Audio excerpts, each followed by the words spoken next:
HDMI.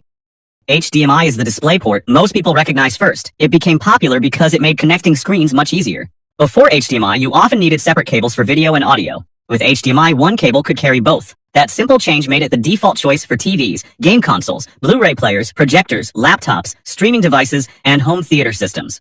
Its real advantage is convenience. You can take almost any modern device, look for an HDMI port, plug in one cable, and usually expect it to work. That kind of reliability matters a lot for normal users. Most people do not want to think about signal types, audio routing, adapters, or bandwidth limits. They just want the picture to show up on the screen. HDMI is especially strong in living rooms. Televisions, soundbars, receivers, and gaming consoles are built around it. Features like ARC and ERC make it possible for audio to travel back from the TV to a soundbar or receiver, which helps reduce cable mess. For a home-entered setup, HDMI is often the cleanest and easiest option. However, HDMI can be confusing because not all HDMI ports and cables are equal. An older HDMI cable may work fine for basic 1080p video, but may not support high refresh rates, 4K at advanced settings, or newer gaming features.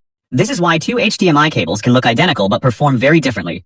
Still, HDMI remains the safest choice for most people. If you are connecting a console to a TV, a laptop to a projector, or a media player to a screen, HDMI is usually the first port you should try. DisplayPort. DisplayPort is less than HDMI among casual users, but for PC users, it can be even more important. It was designed with computers and monitors in mind, which is why it is common on graphics cards, gaming monitors, professional displays, and workstation setups. It is often the preferred choice for high-resolution and high refresh rate monitors. If someone is using a gaming PC with a 144Hz, 240Hz, or even faster monitor, DisplayPort is often the connection that gives them the best experience. It can also support features that make motion smoother, especially when the frame rate from the graphics card changes during gameplay. DisplayPort is also useful for multi-monitor setups. Some versions support daisy chaining, which means one DisplayPort connection can help run more than one monitor when the hardware supports it. This is very useful for people who use several screens for coding, editing, trading, design, or office work.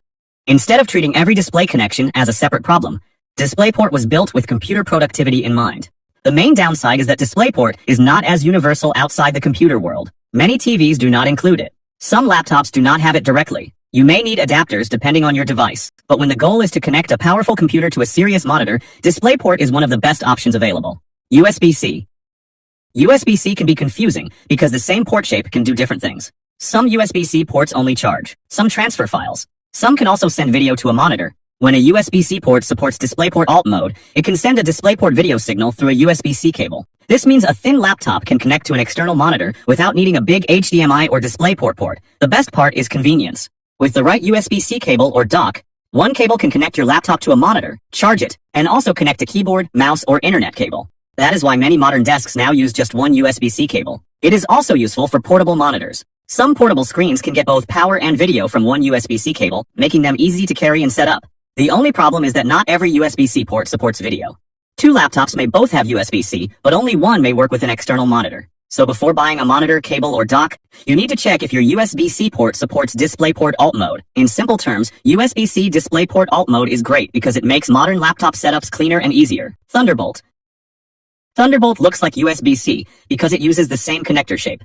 But Thunderbolt is more powerful than normal USB-C. A Thunderbolt port can handle video, fast data transfer, charging and docking through one cable. This is very useful for people who use a laptop as their main computer. For example, you can plug one Thunderbolt cable into your laptop, and it can connect to a monitor, external storage, keyboard, mouse, internet, and power at the same time. This can turn a small laptop into a full desktop setup. Thunderbolt is also useful for creators, editors, designers, and professionals because it can move large files very quickly. External SSDs, video capture devices, and powerful docks can all benefit from Thunderbolt speed. The downside is price. Thunderbolt cables, docks, and accessories are usually more expensive than normal USB-C products. In simple terms, Thunderbolt is like a stronger version of USB-C for people who need more speed, more power, and a more professional setup. VGA. VGA is an old DisplayPort, but it is still useful in some places. It was once the standard way to connect computers to monitors and projectors. DVGA sends an analog video signal, so the image is not as sharp as HDMI, DisplayPort, or USB-C. Text can look a little blurry, and the picture quality is not great on modern screens.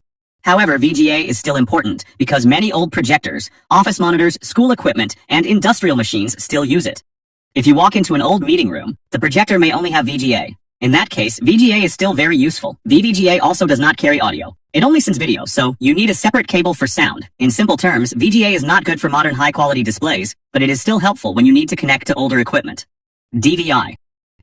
DVI was one of the important display ports before HDMI and DisplayPort became common. It appeared during the time when computers were moving from older VGA monitors to sharper digital LCD screens. Compared to VGA, DVI could give a cleaner picture. Text looked sharper, images looked clearer, and the signal was more suitable for flat panel monitors. That made DVI a popular choice for desktop PCs for many years. One thing that made DVI special was that it came in different types. Some DVI ports carried only digital video. Some carried only analog video. Others could support both. This helped people connect different kinds of monitors during the transition from old screens to newer ones. For older PC gamers, DVI was also useful because some monitors supported higher resolutions or refresh rates through dual-link DVI. Today, DVI feels outdated. The connector is big, it usually does not carry sound, and most modern laptops no longer use it. But historically, DVI played an important role. It was the bridge between the VGA era and the modern digital display era. Mini DisplayPort. Mini DisplayPort solved a simple problem. Laptops were getting thinner, but people still needed a strong display connection. Instead of using the large full-size DisplayPort, manufacturers could use Mini DisplayPort to save space. This made it possible for slim laptops to connect to large external monitors without needing a bulky connector. It was especially common on older Apple computers and some professional laptops. Before USB-C became popular, Mini DisplayPort was one of the better choices for connecting a compact laptop to a high-quality monitor. This port is also connected to early Thunderbolt. The first Thunderbolt ports used the same shape as Mini DisplayPort, which made the port look familiar, but gave it more capability on supported devices. Mini DisplayPort is not as common today, because USB-C and Thunderbolt have mostly taken its place. Still, it was an important step in making thin laptops more useful with external displays. Mini HDMI. Mini HDMI is basically HDMI made smaller for compact devices. You often find it on cameras, camcorders, tablets, small laptops, and portable screens. For cameras, Mini HDMI can be very helpful. Instead of relying only on the small built-in camera screen, creators can connect the camera to a bigger monitor. This makes it easier to check focus, frame the shot, and review the image while filming. It also gives small devices a direct way to connect to TVs, monitors, capture cards, or recorders. That is useful for travel, presentations, video production, and portable setups. The trade-off is durability. Because Mini HDMI is smaller than regular HDMI, it can feel less strong. If the cable is pulled or bent too much, the port can be damaged more easily. So Mini HDMI is not better than full-size HDMI. It is simply a practical version for devices that do not have enough space for a larger port. Micro HDMI.